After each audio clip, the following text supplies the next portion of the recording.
तो आज से हरियाणा की मंडियों में धान की खरीद शुरू हो रही है। मंडियों में खरीद को लेकर व्यापक व्यवस्थाएं कर दी गई हैं। मंडियों में खाने पीने और ठहरने के लिए इंतजाम कर दिए गए हैं। अब जमीनी स्तर पर किस तरीके के इंतजामात देखने को मिल रही हैं, ये देखने वाली बात होगी। हालांकि जो किसानों की तरफ से मांग की गई थी कि 1 अक्टूबर की बजाय उससे पहले ही जो धान की खरीद है वो शुरू हो जाए, यानी कि आज 22 सितंबर सरकार की तरफ से फैसला लिया गया और किसानों को एक बड़ा तोहफा दिया गया है कि आज से जो धान की खरीद है, खरीफ की जो खरीद है वो आज से शुरू हो रही है। तो ऐसे में किसानों के चेहरे पर भी एक बड़ी खुशी। आज शारदीय नवरात्र का पहला दिन और कई बड़े बड़े तोहफे आज लोगों को मिल रहे हैं। चाहे हम खासतौर पर किसानों की बात की, आम जनता की बात करें तो आज से हरियाणा की मंडियों में धान की खरीद शुरू हो रही है। मंडियों में खरीद को लेकर व्यापक व्यवस्थाएं मंडियों में कर दी गई हैं। खाने पीने की चीजें या फिर ठहरने के लिए इंतजाम किए गए हैं और कृषि मंत्री की तरफ से भी बयान सामने आया था कि तमाम व्यवस्थाएं मंडियों में कर दी गई हैं।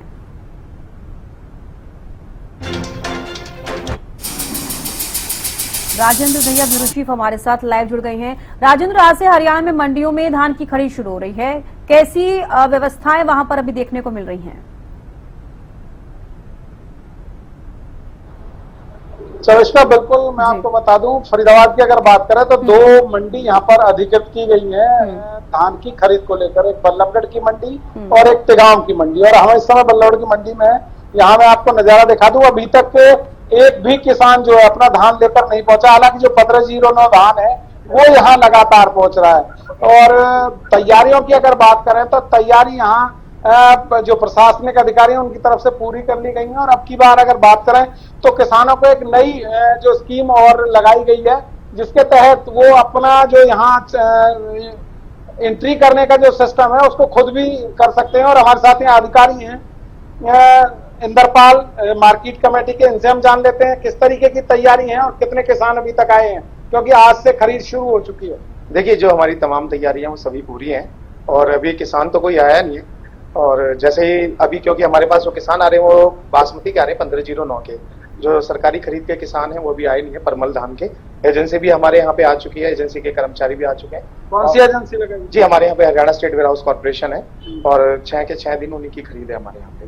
और इसके अलावा अब की बार किसानों के लिए एक ऐप का हमने कराया है, स्टार्ट कराया है, जिसमें किसान प्ले स्टोर पे जाकर मेरी फसल मेरी द्वारा ऐप का डाउनलोड करेंगे और अपना गेट पास स्वयं भी खुद भी काट के ला सकते हैं। उन्हें लाइन में लगने की जरूरत नहीं है, क्योंकि इससे ये सुविधा होगी, एक तो भीड़ भड़का नहीं होगा गेट पे और ना ही किसानों को एक दूसरे की तरफ भागना पड़ेगा कि, और ना ही गेटों पे कोई, अगर किसी की कोई समस्या आती है तो हम तुरंत निवारण करने के लिए हमने किसान सहायता केंद्र भी बना रखा है। इसके अलावा किसान आएगा और अपना अगर ऐप से वो डाउनलोड करके लाता है तो हमारे खाली यहाँ ई खरीद पे साइट पे जाके स्कैन करेगा और उसकी पूरी तमाम जानकारी यहाँ के उसका गेट पर जनरेट हो जाएगी। पीने के पानी और बैठने की अगर बात करें तो किस तरीके से किसानों का रहने वाला है, क्या व्यवस्था की गई? देखिए, पीने के पानी के लिए हमने वाटर कूलर लगा रखे हैं मंडी में 2 जगह, एक अपने गेटों पे ही लगा रखे हैं 2 वाटर कूलर, एक अंदर लगा रखे हैं। इसके अलावा बैठने के लिए हमने अपने यहाँ पे भी कुर्सियां वगैरह रख रखे हैं। इसके अलावा एक कैंटीन के, हमारे यहाँ पे किसान रेस्ट हाउस में कैंटीन भी है, किसान वहाँ पे भी जाके 10 रुपए की एक मिनिमम थाली है, उसमें खाना भी खा सकते हैं और वहाँ आराम भी कर सकते हैं। रात के समय भी कई बार किसान आते हैं, कोई अनहोनी घटना ना हो उसको लेकर के आप पुलिस की गश्त रहेगी? जी बिल्कुल,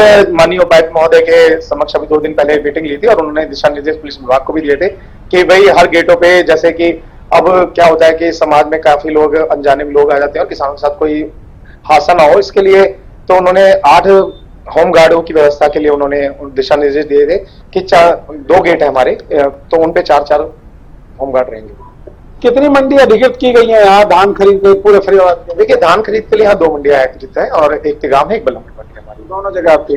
पिछली बार की बात करें तो कितना जो धान आया था और पिछली बार क्या रेट था, अब की बार क्या रेट है? देखिए, पिछली बार जो धान आया था वो 18,000 कुंटल के लगभग आया था और अब की बार थोड़ा अपेक्षा है कि उससे थोड़ा प्लस के आएगा और जो अब की बार रेट है वो 2389 के रेट है। 2389 के रेट है। बात करें अब की बार ज्यादा कैसे आएगा, क्योंकि यमुना किनारे के तमाम जो गांव है वहाँ जलभराव हो गया, पूरी फसल खराब हो गई। देखिए, जो हमारे यहाँ पे जलभराव हुआ है खादर में, वो 1509 और 1121 की बेल्ट है पूरी की पूरी।